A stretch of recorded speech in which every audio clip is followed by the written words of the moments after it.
All right. Greetings and welcome back to episode 2.2 of the Unnamed Bracketology podcast. I realized after we recorded the previous one that I didn't even introduce us. I was just like, hey, we did a full season. Obviously, you know who we are. You probably found it by accident. But I am Kerry Miller, joined as always my good friend Graham Doran. You'll see him momentarily. We probably should have spent some portion of the summer figuring out how to record with both of our screens showing at the same time instead of this Zoom garbage, but we're still amateurs. We'll get it eventually. Graham, what's going on with Texas A&M right now? Are you still watching that? I'm literally watching it as we speak, and it's 42-33 Southern leading Texas A&M in the second half. Dear God. All right.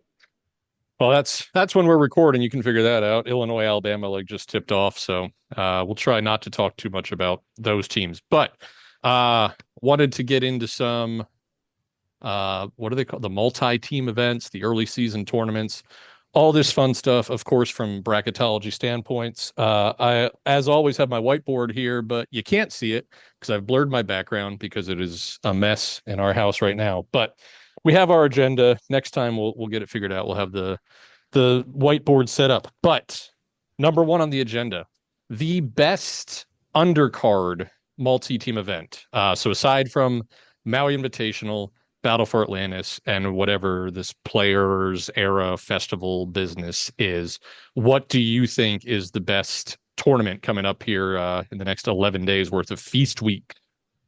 Well, the one that really catches my attention is the Charleston Classic. And the Mm, reason why is because I think there's three teams in that event that could really use a run to the finals and possibly the championship.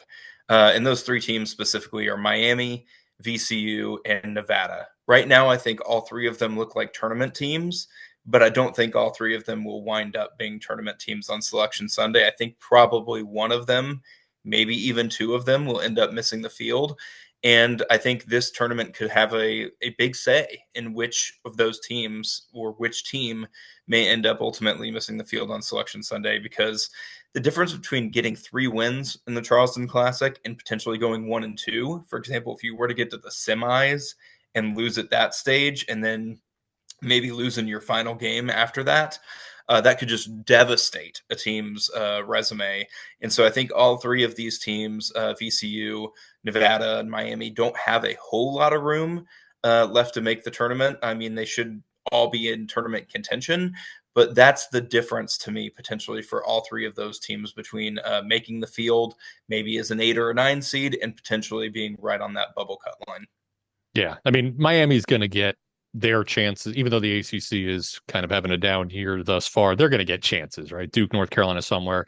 While you were talking, I quickly pulled up the schedules because I had made this point before about VCU in an article, and they like if they were to lose to Seton Hall, which feels impossible because Seton Hall's averaging like 52 points per game. I don't know how they're going to score on VCU, but if they were to lose that game, they don't get Nevada or Miami. And then all that's left on their schedule is a neutral against Colorado State, a road game against New Mexico, and the season series with Dayton in A10 play. So, how much are you going to get out of that? That's 3 games against a bubble team and Colorado State, which might be decent. And then to your point on Nevada, they don't play anybody else really the rest of non-conference play. Mountain West not looking as good as last season by any means. But I think the Mountain West is better than the preseason crap told us. I mean, Nevada's looked pretty good. Boise State's looked good. New Mexico's looked good. Yeah, always. Mountain West should always be at least a 2, probably 3 bid league. But I like the Charleston Classic as well. The one for me, which is a brand new one, the Greenbrier tip off, the inaugural of it. We're like what 3.5, 4 hours from there. I was like, oh, should we go to this? I don't know, but Pitt, LSU, and then Wisconsin, UCF, obviously, and then the winners would face off, the losers would face off. All four of those teams right now are kind of in the mix. I mean, Pitt, the start that they've had, I think they're 16th right now on KenPom, which is insane. I don't think Pitt's been that high in a decade. And then Wisconsin obviously got that win over Arizona. So probably looking at a Pitt Wisconsin championship there. That's a huge one. Not to the level that you were talking about with VCU and Nevada, but I'm very interested to see where all four of those major conference teams are at this point in the season. Other ones I jotted down, this Legends Classic, that would be Texas Tech. possible championship. The Bahamas Championship, however many words are in that thing. Baylor, Tennessee, possible championship, and the Ratty, I don't know, Children's Invitational. I should probably know that because it probably has to do with, kids having cancer. I should know the name. That's rude of me. But Purdue, NC State, BYU, Ole Miss, another big one could be Purdue, BYU championship game. But obviously the main events, Maui, Battle for Atlantis, Player Era Festival. What are you feeling with Maui? Certainly I would say the biggest game, maybe the biggest game of the entire non-conference season is that Iowa State Auburn opener. But who do you think wins it? What are the takeaways you're already looking to take from the Maui tournament? I think the number one thing on my mind is which of those teams will emerge as a one seed contender, because one of these teams is going to Mhm. get inside positioning for a one seed. And I think it's going to be UConn. I think part Yeah. of that is just UConn being UConn. Danny Hurley made sure before they headed out for the islands that he made sure the team was aware that he thought they did not play well in some maybe not some nice terms. Comically bad, he said, against East Texas A&M. But I think UConn, for a variety of reasons, has the inside track. I think the biggest of all those reasons isn't even UConn being UConn; it's just the side of the bracket they're on. Yep. They have I wouldn't call it an easy draw, but a not very difficult draw to get to the final. And by the time they get to that final, guess who's probably going to be pretty worn out? Whoever came from the other side of the bracket, because that's a really tough draw to get even to the final over there, especially considering some of the teams, not just the quality of the teams they play, but the style they play. Mm. You could kind of be beat up, not just from pushing yourself to the end, but just these physical styles of basketball, or going up against UNC, running up and down the floor, Iowa State really pushing you, Auburn pushing you. That could, I think, UConn knowing not just Danny Hurley and the program, but that bracket draw, it's a really good draw for UConn. And I think you and I both already think UConn's one of the top contenders for the national title, and I think this would really help them. So yeah, I think that's the biggest thing I'm looking for is who's going to emerge really is a team that not only is a contender for a one seed, but will start out in position to get one. Yeah. I mean, I think the only team in this event that I don't presently have in the field is Colorado. And they open with Michigan State. To your point, Connecticut would probably go through Memphis, Michigan State, and North Carolina or Iowa State Auburn. But yeah, for me, it's the Iowa State Auburn because if this is like Purdue Gonzaga last year, which I believe was also Maui, it may have been Battle for Atlanta, so I always get them confused. But It was Maui, yeah. yeah, so Purdue and Gonzaga, Purdue won it and then went on to beat, what was it, Tennessee and Marquette, like all quality teams, whereas Gonzaga ended up, I think they beat Syracuse and UCLA, which ended up not being good teams at all. So they went 2-1 and it was worthless for Gonzaga to make that trip. I think the loser of Iowa State and Auburn would still, if they go 2-1, right? Probably beating Dayton and then probably Memphis, Michigan State. We'll see. Well, I guess it would probably be Memphis if we're assuming Colorado loses to Michigan State. But if you go 2-1 with neutral wins over Dayton and Memphis and just a loss to Iowa State / Auburn, that's a pretty good tournament. If you beat Auburn / Iowa State, North Carolina, and Connecticut, dear God, you're the number one overall seed right now. So I think that would be that could have just massive ramifications for those teams. Again, aside from really Dayton and I guess Memphis probably doesn't have much going on in the American, but the other six teams, they'll all have a chance to make up for anything that goes wrong here. It's probably going to be the case for all of these 8-team events. But Battle for Atlantis, same thing. Who do you think wins it, and what's the biggest takeaway? I think Gonzaga is going to win it. And I think the biggest takeaway after that tournament, something I'm already thinking, is Gonzaga isn't not just in line for a one seed, but I think they're probably going to get one. Just looking at that schedule ahead, they get Kentucky in Seattle. So it's a game where it's going to be a neutral court game, but they're going to be favored and they're going Mm-hmm. to have that crowd behind them. So I think they probably get that game against Kentucky.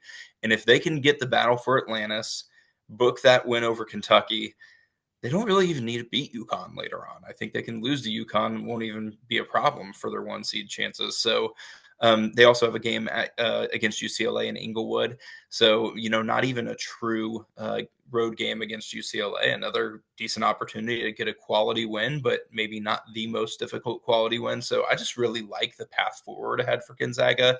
And I think that will be the story coming out of Battle for Atlantis is Gonzaga is set up for a 1 seed in the NCAA tournament.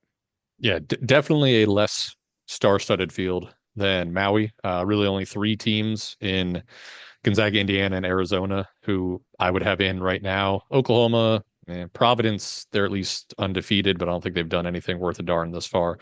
But yeah, boy, if you're right and it's Connecticut and Gonzaga, we could be staring down the barrel of a 9-0 versus 10-0 game in New York City here on whatever that would be, December 4th, 8th, 12th. I don't know. I forget what day that one's on, but that could be like the winner of that game instantly becomes, you know, number A or number A, what the hell? Number one, the favorite to win it all, and number two, a possible undefeated champion if they're undefeated at that point.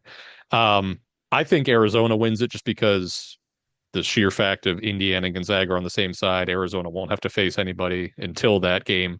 They should have no problem with Davidson. They should have no problem with Oklahoma/Providence, but I didn't think they'd have a problem with Wisconsin. So what do I know? Just foul the hell out of Arizona and you'll figure out how to beat them. All right. And then the Players Era Festival, which is this weird new NIL kind of, you can't directly pay the players thing. They had it was a tournament setup, and then it was intentionally you played three specific teams. This thing changed like six times over the course of the summer, but so it's going to be on one half Houston, Alabama, Notre Dame, and Rutgers. The other half San Diego State, Creighton, Oregon, and Texas A&M. Which Texas A&M we'll see in half an hour whether that's still a quality win for any of the teams in that tournament. But so now it is you have two set matches, and then it's like the winner of the one side faces the winner of the other side. So I guess it is technically a tournament now. There will be a winner. Who do you think will win the Players Era Festival, and which team is most interesting to you heading into this thing?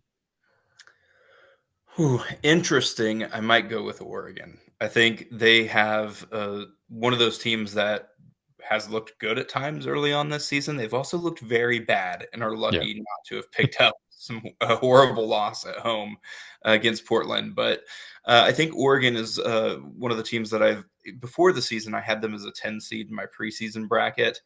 And I keep looking at them as a team that should probably be in the field, but they haven't really done anything to make me feel like they should be in there at the same time. So I think Oregon has great opportunities on that side of the bracket, mainly because these are neutral court games against tournament level teams, but they're also not games that, for example, are against Houston or Alabama, where I'm looking at a really distinct disadvantage. I think these are gettable quad one games for Oregon. So potentially Oregon could really improve the resume there. Or on the alternative side, if they can't pick up wins there, I think it's going to be really difficult to make the field once they get into the Big Ten. So that's the most interesting team. But what do I think is going to happen? I think Houston is ultimately going to win this tournament. I think they're going to go 3-0, beating Creighton in that final game. And Houston would really improve that resume very, very quickly. If they could get wins over Alabama and Creighton in particular, those are two really not even just good wins, but very high level wins. Yeah. Certainly from a curious to watch standpoint, Rutgers for me. I want to see what they can do against first Notre Dame because I don't think they've played anybody at all yet. And then they get Alabama in their second game. It's a shame we don't get Rutgers Houston. I think it would be fun to just watch Dylan Harper and Ace Bailey try and fail miserably to beat just a grown man defense in Houston. But um, that Rutgers Alabama game could be amazing, especially with Alabama not being as good as we thought they would be. With Rutgers, just getting Ace Bailey in there one game ago, I believe maybe they played a second one since then. But I want to see what Rutgers can bring to the table. But I agree with you. Houston is going to win that thing, and I also think they're going to beat Creighton in the championship. That also would be fun. The Ryan Kalkbrenner is just big crowd watching him go up against Houston, which I don't think Houston has a true big man like JoJo Tugler and who's their other center? Like they don't have anybody taller than 6'8", but it always works for them. Like they usually don't have that 7-footer, so I'm sure they'll find some way to just annoy the hell out of Kalkbrenner and keep him from scoring 49 points, I would think. Um, so the next topic on the whiteboard that you cannot see is we're going to play a little fact or fiction with some. I have a knee-jerk reactions article coming out tomorrow morning on Bleacher Report. Company man, gotta let them know what are to. But 8 knee-jerk reactions. I'm going to throw them at you. You tell me if you're buying or selling, fact or fiction, whatever your preferred nomenclature is. Number one, and I threw the headlines at you earlier, but you didn't actually like read anything that I wrote because I didn't send it to you. I'm not just assuming you're an asshole who didn't read what I wrote. But number one, John Calipari to Arkansas was the rarely seen win-win divorce. Now, obviously, this is not John Wall, Boogie Cousins, that first year of Kentucky where they started out 19-0. Arkansas already lost to Baylor, never led for 1 second in that game, but they're clearly better than last year. And I don't think you have to squint a whole lot to see them being a contender very soon. And Kentucky is not missing Calipari at all. So, fact or fiction, do you think at the end of the season, both of those teams are going to be very happy that Cal is no longer at Kentucky? Fact. I think Kentucky, it's to me plainly obvious. They're already happy about the move. And I think Arkansas, more no matter how good Musselman did at Arkansas, he was not putting them on the map the same Yeah. way Calipari does. And I think that is the biggest part of all of this is he has energized that state to get behind Arkansas basketball and want to make Arkansas basketball a major player like they used to be. So I think this is a fact, and I think it's going to go beyond this year. I think for years down the road, this is just a good home run for both sides. Yeah. I mean, Arkansas had a lot of moments, most of which Musselman removed his shirt for. But yeah, they never had that like sustained, like, okay, Arkansas is really good. There's just, there were always hiccups or something. Yeah. I like that. That at least puts him on the map. All right. Number two, Cam Jones will win National Player of the Year. I have to start by issuing my apology because in episode 2.1 of our podcast, I said Marquette was the biggest disappointing surprise. They had struggled with George Mason and Central Michigan. Since then, they won at Maryland on a night when Arizona lost at Wisconsin and Alabama lost at Purdue. Like, it's tough to win on the road, especially in November. They did it against a decent Maryland team. That's probably going to be a quad 1A win. And then Cam Jones gets that triple double against Purdue last night, which was Tuesday, I think. Do you think Cam Jones will win National Player of the Year? This is a tough one because I think do I think any player is likely to win National Player of the Year? No, I don't think any Yeah. player is likely to do it. But who do I think is the most likely? I agree with you. I think it's Cam Jones. Before the season, I would have said Cooper Flagg. In fact, I did say Cooper Flagg before the season, and I still think it could be him. I also think Hunter Dickinson's stats are really better than I thought they would be at this point. We already knew he was going to be very good, but his stats have been phenomenal. The first few games, Ryan Kalkbrenner has had some outrageously nice games so far. But Cam Jones, I think he ticks all the boxes of leading a team beyond their expectations. And that's something that I don't think those other guys are really going to Mm. do. Those were kind of already expected. I think Cam Jones has absolutely made Marquette better than we thought they were going to be. Now I'm looking at Marquette as a 2 seed, maybe a 3 seed, and I just didn't expect them to be that good this year. And I think it's because of Cam Jones. Yeah, I was able to find like preseason National Player of the Year odds. He was, I believe, tied for ninth with VJ Edgecombe and excuse me, Caleb Battle of Gonzaga, which why was he top 10? That was surprising. Um, at 35-1. RJ Davis, Cooper Flagg, Hunter Dickinson, and Mark Sears were all like 7-1, 8-1. I, I'm with you. Like, you can't say at this point, like, it's not Cam Jones versus the field, but if you are doing rankings right now, he is the player of the year. Speaking of Caleb Battle, fact or fiction number three, Gonzaga is finally going to win it all. Uh, we have not done this on our podcast because last year, Gonzaga was kind of terrible in November.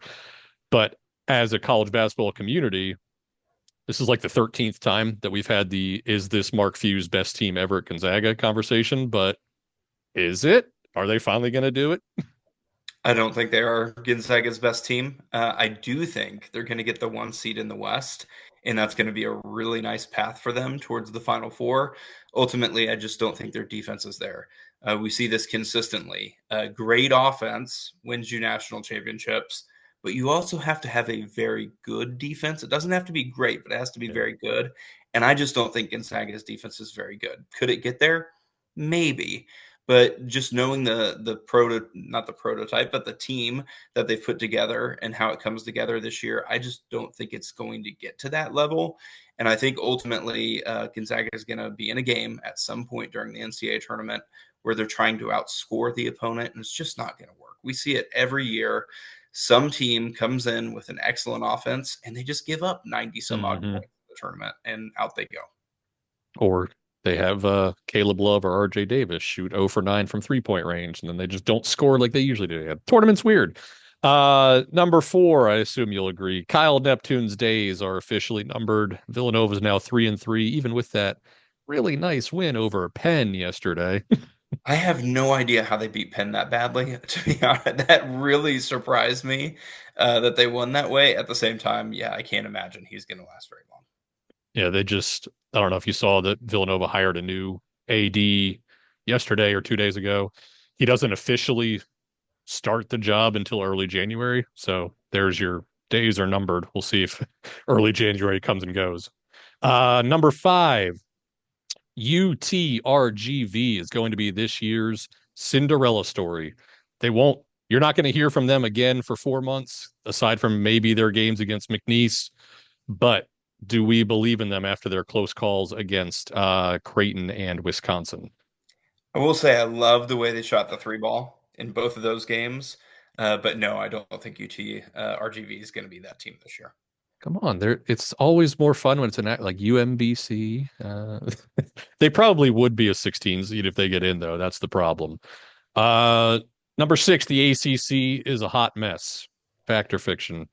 Really, my point here is that as much as we've talked about the Big East being down, the Big East is really like Villanova sucks. Seton Hall's worse than we thought, but there's 7 undefeated teams in the Big East. Just throughout the ACC, it's not looking good.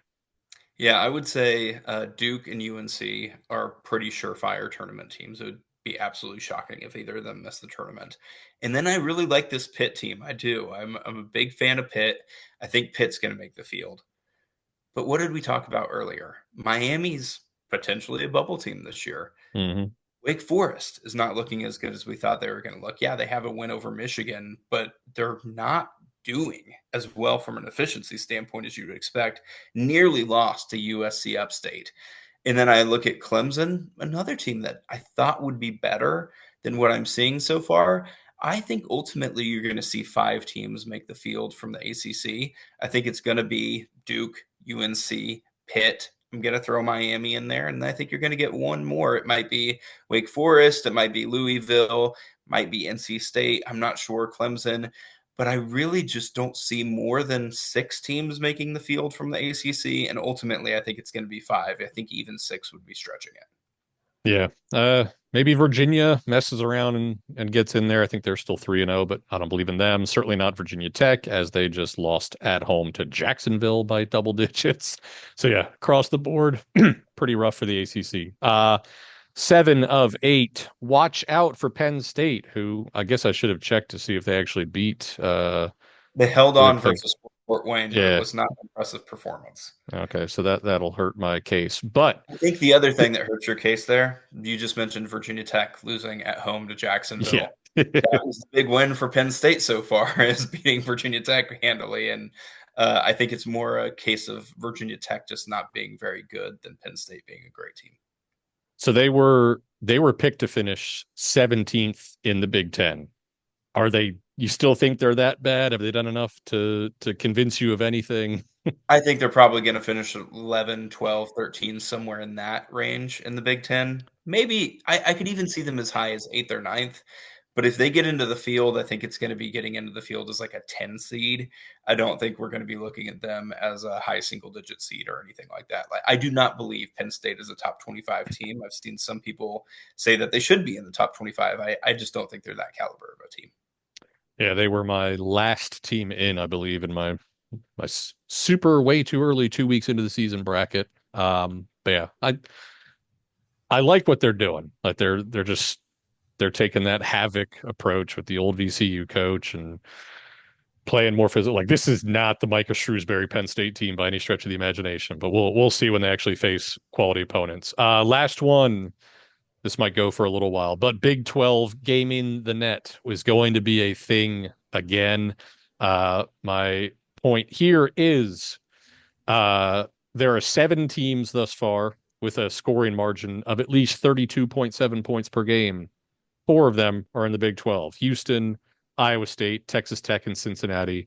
Those 4 teams have 13 wins by at least 16 points against teams outside the top 180 on KenPom, and 1 loss to Auburn coming from Houston. So I think it's with Cincinnati specifically for me.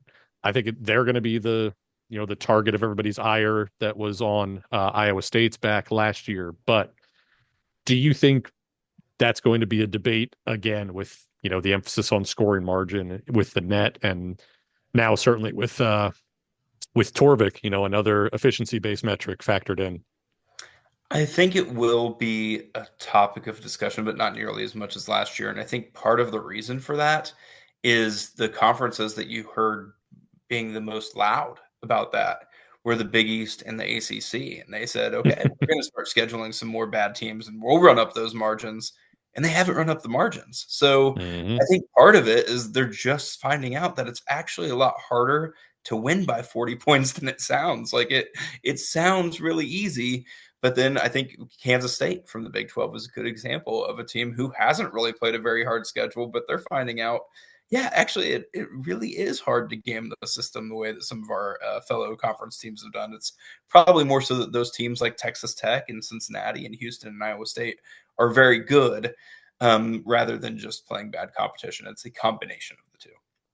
Yeah, I think it's with those 4 teams in particular, it's that they play that ridiculously defensive, turnover forcing. So if you're not equipped to handle these teams, like it can quickly turn into a, you know, 10-point deficit turns into 40 against Houston, as we've seen many times over the years. And whether they're gaming the system or just doing what's in there to be done, like I think I agree that it's not easy for most teams to just run up the score. But I think with a lot of these Big 12 teams, it is.